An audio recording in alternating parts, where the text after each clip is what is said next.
I'm Jessica, and welcome to today's segment on a very popular topic that has been a worldwide issue, especially in the past decade. Sugar shock has been affecting our lives and the environment without the concern of our people. Whether it's genetically modified foods, impacts on coffee, consumption and production of sugar, or even styrofoam, paper, and plastic usage.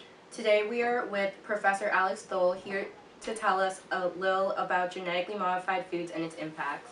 Welcome, Alex. So, Alex, tell us a little about genetically modified foods, especially non-organic milk. Well, nowadays, cows have been frequently pumped with bovine growth hormones.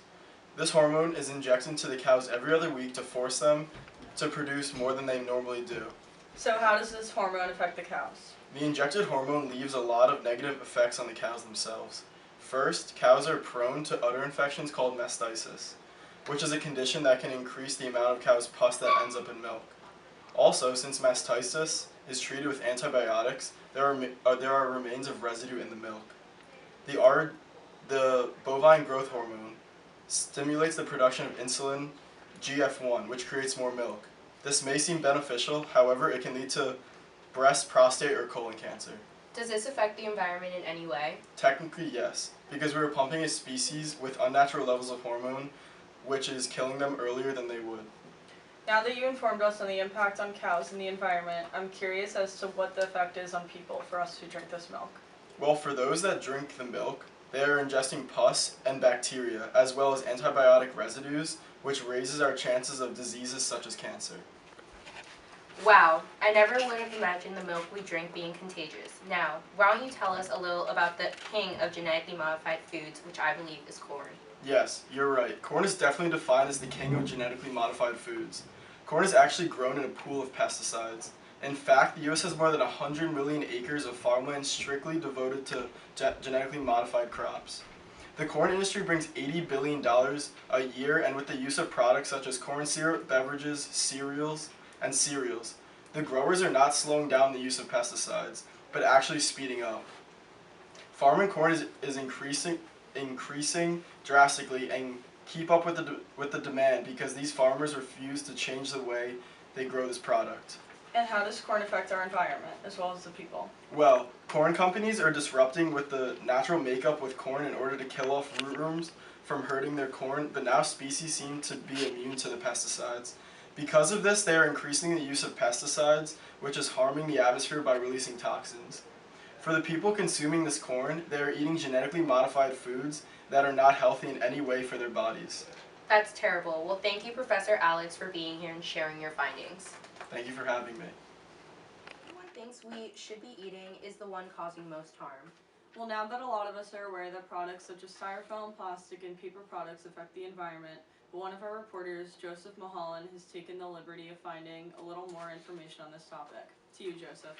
Thank you, Julia and Jessica. I have been doing a little research myself on the usage of products such as styrofoam, paper, and plastics and their impacts on the environment, as well as the people. Per year, Americans generate 1.7 million tons of waste from plastic, styrene, paper cups, and plastic. 25 to 30% of landfills are mainly plastic products. Styrofoam is made of benzene and styrene, which are both known to be toxic when broken down, and the molecules from styrofoam tend to get into food and become estrogen mimickers. Styrene is the main component in styrofoam and many other plastics. Annually, there are 90,000 workers exposed, and these exposures cause genetic mutations and increased risk for cancer. Products such as styrofoam take at least 500 years to decompose in landfills. These products are also known to be poisonous to humans and animals and pollute many water sources. The exposure of many of these products causes mutation in livestock, and forests have been destroyed to create landfills. Styrofoam is one of the main pollutants of oceans, bays, and other water resources. These products, like many, have been known to pollute the earth greatly, causing us to be breathing harsh chemicals. This is Joseph Mulholland. Back to you. The coffee industry has taken a big toll on many of our lives. With coffee shops and Starbucks on every corner, we have gained a habit of getting coffee on the regular. But in reality, is the coffee we are drinking harming us? Liana got a chance to interview a couple coffee plantation researchers, and here was her findings. Thank you, Julie and Jessica. Today I'm here with two coffee plantation researchers here to inform us about the environmental impact of coffee. Welcome. Thank you for having us. How much land is taken up for coffee plantations? Well, like many of you could have guessed, Brazil is the world's king of coffee, and there's actually 2.5 million acres in Central America alone cleared for coffee farming. Many countries produce coffee grounds, and 37 out of the 50 states or countries in the world with the highest deforestation rates are coffee producers, which causes issues because to grow crops, rain is needed. So can one of you explain some of the impacts coffee has had on our environment? Yes. Due to the higher temperatures and shifting patterns in the tropics, the production of coffee has been affected greatly. Many plantations have developed what is called coffee rust, which is fungus and invasive species that have become the new norm in these plantations. There are also been several severe droughts in these tropical countries that grow coffee grounds, such as Brazil. These droughts have caused prices to skyrocket, and many analysts have predicted that Latin American coffee is soon going to have to relocate to Asia. But coffee plantation play a part in as well in the climate change. Most plantations have carved cut in rainforest and is mainly treated with ecologically changing pesticides. Is there any other place where coffee can be grown? Yes, in Africa, there are a number of regions suitable for growing coffee. This number is predicted to drop anywhere from 65% to 100% as the climate continues to warm. As well in India, there are several plantations as well. But in the past 10 to 15 years, the global weather patterns have made a direct bearing on its coffee forests. Is coffee the only crop being affected in these plantations? No. Water resource, agricultural systems, cultural operations, plantation economics, and loss of plant genetic resources have all taken a severe toll In these coffee plantations, how much are the farmers paid compared to the price of coffee? For every $2.50 of a cup sold, farmers actually get less than a penny, unless there is fair trade, where it guarantees the farmer $1.26 per pound, which turns out to be 4 cents a cup. How has coffee taken an impact to our society today? Well, in today's society, 100 billion cups are drunk in the U.S. per year, and 500 billion worldwide. The coffee culture has sprung up over the last few decades, and just in the U.S. alone, Americans consume 400 million cups per day. Wow, I never knew coffee had such a great impact. Well, hopefully this has informed many and will go through our mind when getting that morning coffee they desire. I'm Liana Russo. Back to you. I never knew coffee was being affected so much by the environment, nor that it could impact the environment greatly.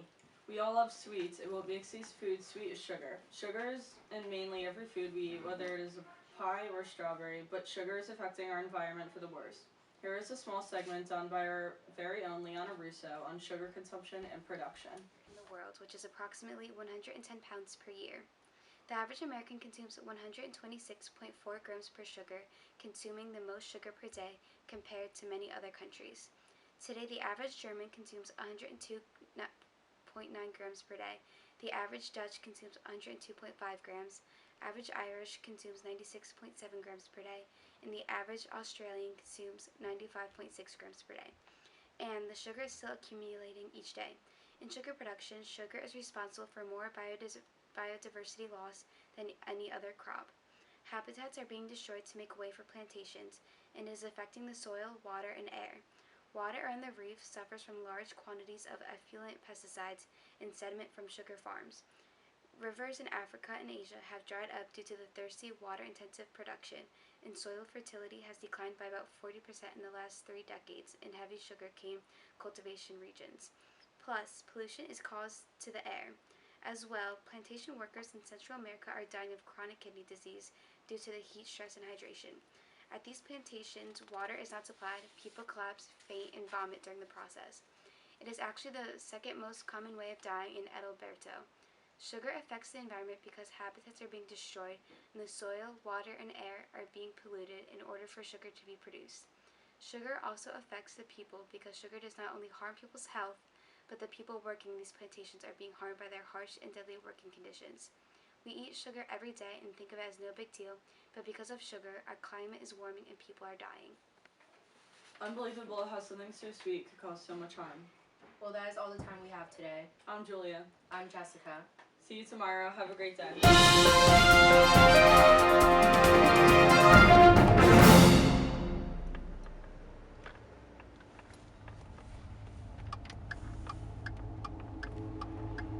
Oh man, I broke down.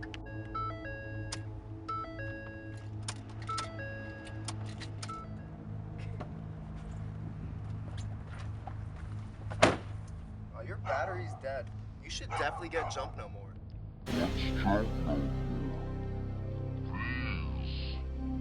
Jump No More is a product here to revolutionize the industry of car batteries and car functionality. Jump No More has 2 fan attachments that clip on to the inside of your car's grille that are used to keep your car battery always fully charged and ready to go. Jump No More uses a series of steps to convert wind into electricity. While driving, Jump No More forces compressed air through the grille slots, hence rotating the small turbines. Those turbines then rotate the small generator inside of the product, putting electrical currents into the positive and negative battery packs. In order for the electricity generated through the Jump No More to reach the car battery, the driver or consumer will have to attach jumper cables to the battery packs and then to their car battery, providing an ongoing supply of electricity. Think about it, your car battery will never fail on you again. Jump No More is $49.99, and if you call us right now at 1-800-NEVER-JUMP, we will send you your very own pair of heat-resistant Jump No More cables, free of charge.